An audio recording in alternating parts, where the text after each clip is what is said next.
Light اور x raise اور یہ ریڈیو ویوز اور ٹیلی ویژن ویوز، یہ سب چیزیں بجلی کی قوت میں شامل ہیں. تو ہمارا کہنا یہ تھا کہ اسی طرح پہ نیوکلیئر قوت میں بھی ذرات ہوں گے جو بجلی کے ذرات کے مشابہ ہیں، اور ان ذرات کا وزن 90 پروٹون کے برابر ہوگا یا 100 پروٹون کے برابر ہوگا. 3 پارٹیکلز ہم نے پیش گوئی کی تھی، ان کو W پلس W مائنس، ان دونوں کا وزن 90 ذرات کے 90 پروٹون کے برابر ہے، اور تیسرا پارٹیکل ہے Z0. 78 میں ان چیزوں پر انڈائریکٹلی تجربات ہوئے جنہوں نے ثابت کیا کہ ہماری پیش گوئی انڈائریکٹلی درست ہے.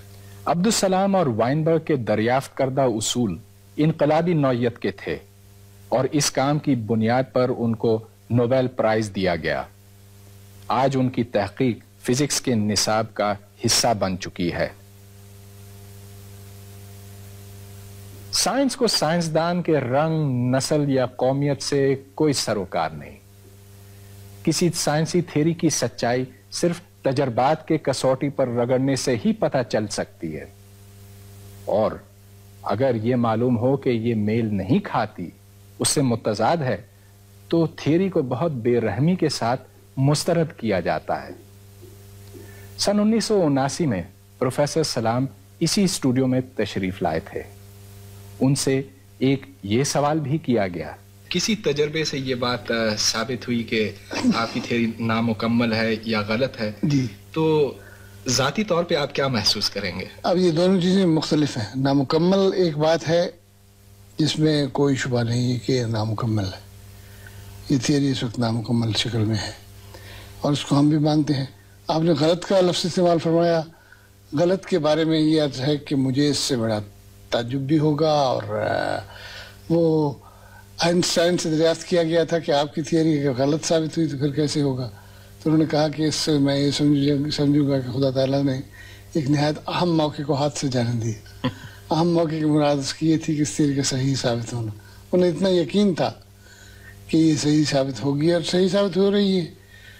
تو غلط ہونا جو ہے وہ تو بڑی زبردست بات ہے. اس سے ایک مکمل طور پہ غلطی تو ایک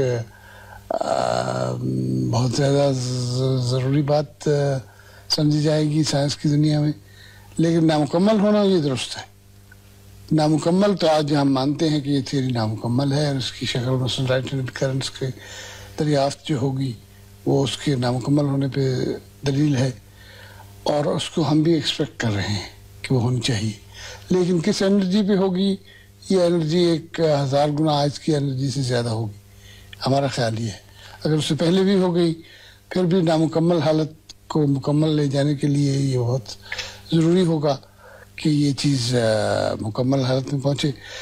یہ غلط کے متعلق آپ نے جو فرمایا اس کے متعلق یہ عرض ہے کہ مثلا آئنسٹائن اور نیوٹن کی تھیوری کو لے لیجیے.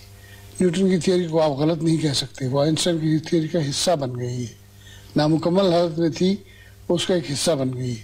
اب آئنسٹائن کی تھیوری خود کیسے آج کی دنیا میں کیسے آئے گی، یہ ایک مسئلہ اپنے ذات میں ایک اہمیت رکھتا ہے. اور ہم نے اب دریافت کیا ہے کہ ہم سے بھی مرادی ہے گرین اور شارٹس وغیرہ لوگوں نے، کہ ان لوگوں نے دریافت کیا ہے کہ آئنسٹائن کی تھیوری کا ایک حصہ، اور بلکہ ساری تھیوری ہی ایک اسٹرنگ تھیوری کا ایک حصہ ہے.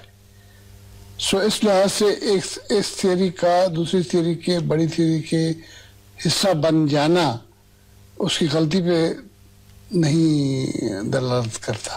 سائنس کے لامتناہی ارتقائی سلسلے میں پروفیسر سلام کی تھیوری کائنات کے بھید کھولنے کی طرف ایک اہم قدم ہے.